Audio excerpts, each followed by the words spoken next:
think I rest my case here.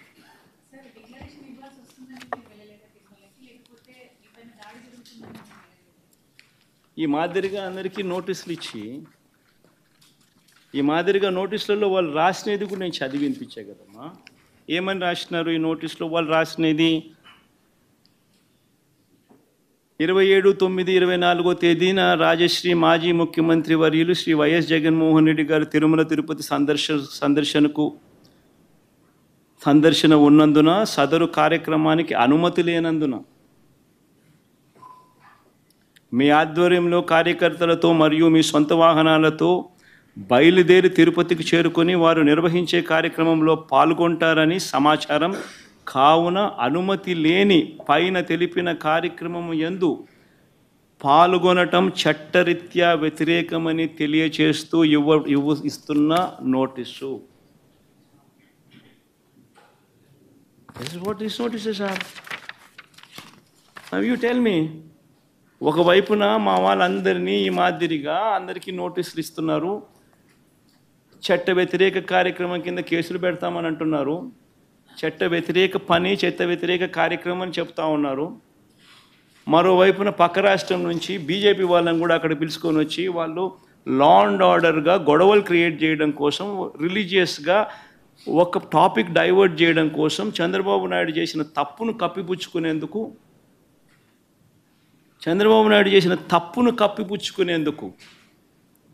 Topic divert చేసేందుకు declaration అనే topic ద్వారా రాజకీయంగా టాపిక్ డైవర్ట్ చేసేందుకు, గొడవలు క్రియేట్ చేసేందుకు పక్క రాష్ట్రం నుంచి బీజేపీ వాళ్ళని పిలిపిస్తాడు, వైఎస్ఆర్సీపీ వాళ్ళని ఎవరిని రాకుండా చేసే కార్యక్రమం చేస్తున్నాడు, పోలీసులను మోహరిస్తూ ఉన్నాడు. నేను అక్కడికి వెళ్ళి ఈ టాపిక్ డైవర్ట్ అయ్యేట్టుగా చెయ్యడం ఇష్టం లేక, వెంకటేశ్వర స్వామిని ప్రేమించే వ్యక్తిగా, గౌరవించే వ్యక్తిగా టాపిక్ డైవర్ట్ కాకూడదు అనే ఉద్దేశంతో తిరుమల తిరుపతి లడ్డును చంద్రబాబు నాయుడు ఏ రకంగా అగౌరవపరిచినాడు, తిరుమల తిరుపతి వెంకటేశ్వర స్వామిని చంద్రబాబు నాయుడు గారు ఏ రకంగా అబద్ధాలతో అవమానించి అగౌరవపరిచాడో, ఆ చేసిన ఆ తప్పు సాక్ష్య ఆధారాలతో సహా బయటికి కనిపిస్తూ ఉన్న ఈ సత్యం బయటికి రావాలి. చంద్రబాబు నాయుడు చేసిన ఈ పాపం కడగబడాలి. ఈ పాపం రాష్ట్ర ప్రజల మీదకి రాకూడదు. పాపము చేసిన చంద్రబాబు మీ దగ్గరే కట్టడి కావాలి. దానికోసం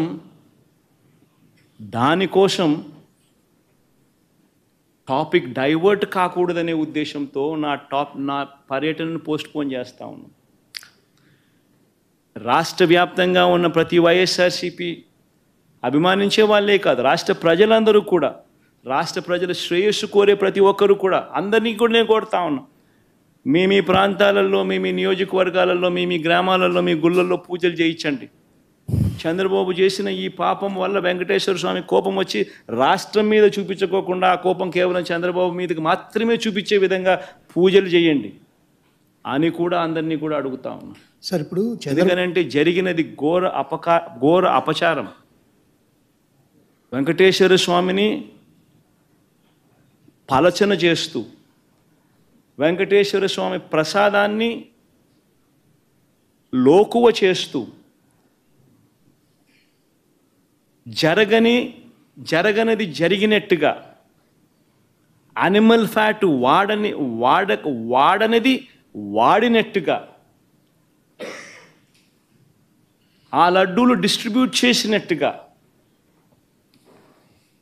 ఘోరమైన అపఖ్యాతి వెంకటేశ్వర స్వామి గుడికి ఆపాదిస్తూ ఉన్న చంద్రబాబు నాయుడు అబద్ధాలు ఆడుతూ ఇంతటి ఘోరం చేసిన వ్యక్తి, ఈ పాపం కడగబడాలి. దానికోసం నేను రాష్ట్ర వ్యాప్తంగా నేను గుడులకు పోకపోయినా పర్వాలా, రాష్ట్రంలో ఉన్న ప్రతి మారుమూల ఉన్న గుళ్ళల్లో కూడా పూజలు నిర్వహించమని చెప్పి అందరికీ కొడతా ఉన్న ప్రజలకు, వైఎస్ఆర్సీపీ అభిమానులకు అందరికీ కూడా ఆ పాపం వెంకటేశ్వర స్వామి కోపం రాష్ట్రం మీద, రాష్ట్ర ప్రజల మీదకి రాకుండా కేవలం పాపం చేసిన చంద్రబాబు నాయుడు వద్దనే అది కట్టడయ్యేట్టుగా దీనికోసం సార్ చంద్రబాబు కుట్ర చేశారు మీకు వ్యతిరేకంగా, మిమ్మల్ని డిఫేమ్ చేయడానికని మీరు ప్రధానమంత్రి గారికి లెటర్ రాశారు. దాదాపు లాస్ట్ శుక్రవారం రాశారు. ఇప్పటి వరకు ఏమి రెస్పాండ్ కాలేదు. ప్రధానమంత్రి ఇక్కడ ఒక పెద్ద పుణ్యక్షేత్రంలో ఒక మతపరమైన విద్వేషాలు రెచ్చగొట్టే విధంగా కార్యక్రమాలు జరుగుతూ ఉన్నాయి. దీన్ని ఎలా చూస్తారు? అందుకే చెప్తా ఉన్నాను కదా, బీజేపీ వాళ్ళకు నిజంగా హిందుత్వం అనే దాని మీద నిజంగా వాళ్ళు టార్చ్ బేరర్స్ అని చెప్పుకునే నైతిక హక్కు నిజంగా వాళ్ళకు ఉంటే, వాళ్ళలో సిన్సియారిటీగానే ఉంటే, ఇంత ఘోరం చేసిన చంద్రబాబు నాయుడును రిప్రమాండ్ చేయకుండా, ఇంత తెలిసి అబద్ధాలు ఆడుతూ తిరుపతి పేరు ప్రఖ్యాతలను మంటగలిపిన ఈ వ్యక్తిని చూస్తూ వాళ్ళు ఎలా ఊరుకుంటున్నారు అని వాళ్ళని ప్రశ్నిస్తున్నా. వాళ్ళల్లో నిజంగానే హిందుత్వం మీద వాల్యూస్ ఉంటే, సిన్సియారిటీ ఉంటే ఇలాంటి వ్యక్తిని తిట్టాలి, బహిర్గతంగా తిట్టాలి. ఇలాంటి తప్పులు చేయడం అన్యాయము, ధర్మం కాదు అని చెప్పి గట్టిగా బుద్ధి చెప్పాలి, గడ్డి పెట్టాలి. కానీ అలాంటివి ఏవీ చేయకుండా, చేసినవాడు మనవాడు కాబట్టి వాడు ఏం చేసినా కానీ పర్వాలేదు అని చెప్పి వాళ్ళు వదిలేస్తే ఏ రకమైన మెసేజ్ పంపిస్తూ ఉన్నారు? హిందుత్వానికి వీళ్ళు ప్రతినిధులా? ఏ రకమైన మెసేజ్ పంపిస్తూ ఉన్నారు?